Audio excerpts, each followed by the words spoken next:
Bullying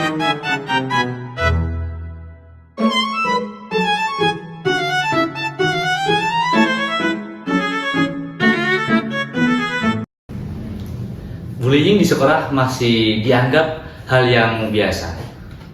Sebagian orang menganggapnya hanya sebuah candaan, gurauan bersama teman-temannya. Sebagian lagi memilih diam karena takut dianggap lemah dan takut dianggap terlalu sensitif. Namun bagi korban, bullying bukan sekedar candaan atau gurauan semata. Bullying bisa meninggalkan luka psikologis yang sangat mendalam ketika terjadi berulang-ulang, dapat mempengaruhi kepercayaan diri, bahkan membuat siswa bisa kehilangan rasa aman di sekolah itu sendiri. Pertanyaannya, ketika bullying ini terjadi, siapa yang harus berdiri di pihak korban? Apakah cukup dengan menegur pelaku atau dibutuhkan peran yang lebih besar dari pihak sekolah itu sendiri? Nah, disinilah kita akan berbicara tentang konselor sebagai advokat, yaitu pihak yang tidak hanya sekedar mendengarkan siswa, membantu permasalahan siswa, tapi juga memperjuangkan hak-hak yang harus didapatkan siswa itu sendiri di lingkungan sekolah dan memastikan proses belajar di sekolah itu menjadi aman dan nyaman bagi siswa. Halo, saya Diki. Dan inilah talkshow kita hari ini dengan judul Diam atau Melawan, Konselor sebagai Advokat dalam Kasus Bullying di Sekolah. Sudah hadir bersama saya 3 narasumber yang akan membantu kita dalam memahami kasus atau persoalan bullying ini dari berbagai sudut pandang. Nah, mungkin saya akan mulai dulu dari narasumber yang pertama. Silakan, Kak. Baik, terima kasih Mas Diki atas kesempatannya. Di sini saya sebagai konselor yang ada di sekolah. Tugas saya selama jadi konselor itu bertanggung jawab untuk membantu siswa-siswa dalam mengatasi permasalahannya. Itu tuh baik dari permasalahan pribadi, dari masalah sosial maupun permasalahan akademik. Namun tidak hanya itu saja, peran saya di sini juga sebagai advokat di sekolah untuk membantu siswa-siswa seperti itu. Oke, berarti cukup luas ya Kak dari penguasaan ilmunya gitu ya? Iya, insya Allah menurut saya. Oke. Nah, selanjutnya narasumber yang kedua. Oke, terima kasih Mas Diki. Perkenalkan, saya Dani Kurnia. Saya selaku praktisi bimbingan dan konseling yang fokusnya itu pada kesehatan mental remaja dan juga dampak psikologisnya terkait perkembangan atau permasalahan siswa, permasalahan sosial siswa di lingkungan sekolah. Oke, berarti Mas Dani ini sebagai konselor profesional gitu ya di sini ya? Iya, betul sekali Mas Diki. Dan yang terakhir, silakan Kak. Sebelumnya saya ingin mengucapkan terima kasih atas kesempatannya.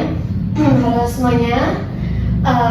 Jadi di sini saya sebagai perwakilan siswa, di mana mungkin peran saya di sini adalah untuk menggambarkan sedikit bagaimana sih bullying yang ada di sekolah seperti itu, kemudian juga bagaimana kita sebagai seorang siswa itu merasakan hal tersebut seperti itu. Oke. Berarti di sini udah ada dari pihak siswa, dari guru dan juga dari konselor profesional ya berarti ya. Saya mulai dulu dari Kak Atta dan Kak Dani ini. Nah, coba akan saya ilustrasikan ya kayak kasus ini secara misal realnya itu gimana gitu. Nah, misalkan dibayangkan ada siswa yang setiap harinya tuh dikomentarin, diejek sama teman-temannya karena visinya ini berbeda dari yang lain gitu. Awalnya mungkin hanya 1 atau 2 komentar atau ejekan gitu. Namun lama-kelamaan nih ejekannya ini terus berulang gitu.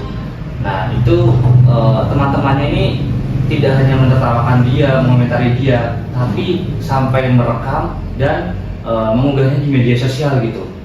Nah akhirnya siswa yang diejek dan bisa dibilang korban ini jadi pendiam, terus takut berinteraksi dan prestasinya ini jadi menurun karena dia merasa tertekan di sekolahnya gitu. Ya jadi merasa nggak aman, nggak nyaman di sekolah gitu. Nah pertanyaannya, apakah ejekan dan komentar tadi itu masih bisa disebut candaan atau sudah masuk ke kategori bullying gitu? Oke. Dari yang Mas Diki ceritakan bahwa ejekan yang dilakukan terus-menerus itu tentunya sudah masuk ke ranah pembulian. Karena pembulian itu tidak hanya dilakukan dengan kekerasan fisik saja atau pukul-mukul atau gitu, tidak hanya seperti itu. Namun seperti yang Mas Diki ceritakan tadi, ejekan yang dilakukan terus-menerus berulang kali terhadap seseorang yang membuat hati seseorang tersebut terluka, tersakiti, itu juga sudah termasuk ranah pembulian. Oke, berarti mungkin selama ini kita nggak nyadar ya, kayak candaan atau komentar kita yang kita lakukan terus-menerus tuh sebenarnya tuh udah masuk ke kategori bullying gitu ya? Ya betul sekali Mas Diki. Mungkin dari kita banyak yang tidak sadar bahwa kalau kita mengucapkan ejekan terus-menerus, mengulang-ulang ejekan tersebut bisa melukai hati dari seorang tersebut, sehingga seseorang tersebut merasa dirinya tuh dibully gitu. Tadi kita udah mendengarkan sudut pandang dari Kak Dani, dari konselor profesional. Nah selanjutnya kita akan dengarkan sudut pandang dari siswa itu sendiri yang berada langsung di lapangan. Jadi menurut Kak Naila sendiri nih, dari mungkin pengalaman di sekolahnya sendiri, kira-kira kasus bullying ini sering terjadi atau seperti apa nih di sekolah Kak Naila? Oke, menurut pengalaman saya di sekolah itu Pak, kita siswa itu sering dibully karena penampilan, kemudian nilai, terus juga bahkan kondisi ekonomi dari orang tua seperti itu. Jadi bisa dikatakan cukup sering ya. Nah, menurut saya yang menjadi masalahnya itu mereka atau kebanyakan teman-teman saya menganggap hal tersebut itu adalah sebagai bagian dari pergaulan itu sendiri, seperti itu. Oke. Berarti bisa dibilang kayak mungkin cara mereka bonding seperti itu bercandanya, tapi mereka nggak sadar bahwa itu sudah masuk ke kategori bullying gitu ya? Iya. Oke. Nah dari pihak korban sendiri nih, biasanya ini dari korbannya ini berani melapor atau mungkin cuma diam karena mungkin dia nggak berani karena mungkin yang bully lebih tinggi dari segi ekonomi atau yang lain gitu, gimana nih? Oke, baik. Saya mungkin izin menjawab dari sudut pandang saya yang kebetulan juga mengikuti kegiatan OSIS di sekolah ya, seperti itu. Kalau di lingkungan saya sendiri, pengamatan saya sejauh ini, mereka itu lebih banyak untuk memilih diam dan bungkam. Mereka takut nantinya tuh malah kayak dibalas oleh pelaku pembulinya ini, atau diviralkan seperti itu ya. Sekarang kan marak banget apa-apa diviralin seperti itu. Jadi kebanyakan dari korban-korban atau siswa-siswa yang mengalami bullying ini tuh lebih banyak untuk diam, seperti itu sih Pak. Oke, berarti sebenarnya ini bukan hanya bullyingnya yang yang menjadi masalah besar, tapi kayak budaya diam di sekitar korban karena tidak berani melawan ini juga jadi kayak memperburuk keadaan bullying ini juga ya berarti ya? Iya betul, jadi mereka kayak menganggap dengan mereka diam ya udah selesai, padahal kan dampaknya juga pasti ada ya. Oke. Dari penjelasan Kak Naila tadi, banyak sekali korban ini cenderung untuk diam dan tidak melawan. Dari lingkungan sekitar juga itu tidak ada yang bergerak untuk membantu si korban gitu. Nah dari situasi ini kira-kira siapa sih yang seharusnya bertindak dan membantu dari pihak korban itu sendiri? Nah, di sini kita akan coba berbicara atau mengulas lebih dalam tentang konselor sebagai advokat di sekolah gitu. Nah, di sini ada Kak Atalia sendiri sebagai guru BK di sekolah atau konselor sekolah. Nah, kira-kira nih dari sudut pandang Kak Ata, advokasi dalam bimbingan konseling di sekolah itu tuh seperti apa sih Kak Ata? Advokasi dalam bimbingan konseling ini sendiri itu berarti konselor itu berperan sebagai membela siswa-siswanya dan juga memperjuangkan hak-hak para siswa untuk konselor sendiri itu tidak hanya memberikan sebuah layanan konseling kepada siswa-siswa yang bermasalah saja, namun konselor ini juga harus melihat lingkungan yang ada di sekolah itu harus benar-benar mampu mendukung untuk perkembangan siswanya seperti itu agar dapat berjalan optimal. Oke, berarti advokasi sendiri di BK ini sebagai pihak yang memperjuangkan hak-hak siswa yang mungkin menjadi korban bullying contohnya gitu ya. Terus juga ngasih layanan konseling, menjaga lingkungan sekolah tetap optimal dan nyaman gitu ya. Berarti cukup luas ya berarti ya. Nah, berarti anggapan kayak konselor ini hanya bekerja di dalam ruangan saja ini berarti tidak benar ya Kak? Itu semua tidak benar, karena konselor ini juga dapat melakukan berbagai upaya. Misalnya yang pertama ini ada mengedukasi siswa-siswanya yang sedang mengalami permasalahan. Saya tadi ada kasus bullying seperti itu. Kemudian yang kedua itu tuh bekerja sama dengan pihak-pihak guru seperti itu. Kemudian yang ketiga itu tuh juga adanya sebuah komunikasi dengan orang tua, dan yang terakhir itu juga terkait dengan membantu sekolah untuk merancang kebijakan-kebijakan selanjutnya seperti itu. Oke, berarti upaya-upaya atau kegiatan yang dilakukan oleh guru BK ini cukup luas ya berarti ya Kak Ata ya? Iya, benar sekali, seperti itu maksudnya. Oke, tadi sudah dijelaskan nih sama Kak Ata sendiri tentang advokasi dalam bimbingan konseling itu seperti apa dan fenomenanya di lapangan atau di sekolah ini tadi menurut Kak Naila itu juga cukup banyak gitu. Banyak kasus bullying ini berlindung di balik kata candaan gitu. Jadi mereka nggak sadar bahwa apa yang mereka lakukan ini dapat mengganggu psikologis dari korban tersebut gitu.